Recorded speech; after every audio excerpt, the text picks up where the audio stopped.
Yes, some African intermediaries participated, and Europeans chained them to right after.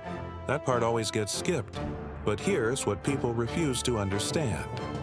The transatlantic slave trade was not an African system. It was engineered, legalized, financed, insured, militarized, and racialized by European Christian empires, Portugal, Spain, Britain, France, and the Netherlands. They built the ships, wrote the laws, insured human cargo armed navies to enforce it, created racial doctrine to justify it, that S not participation.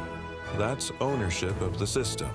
Now let's talk about what slavery meant before Europe.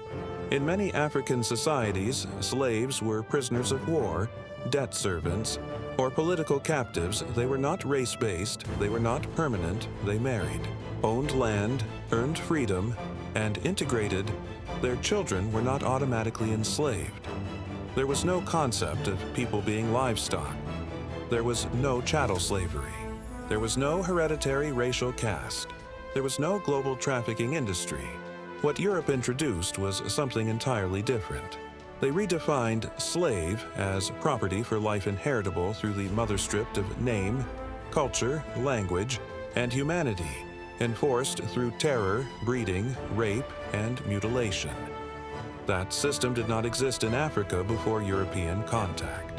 About the African intermediaries, many of them had no idea people were being shipped across oceans, permanently thought captives were being absorbed into labor systems like others, before had no knowledge of plantation slavery, racial caste, or lifetime bondage were later betrayed, enslaved or colonized themselves.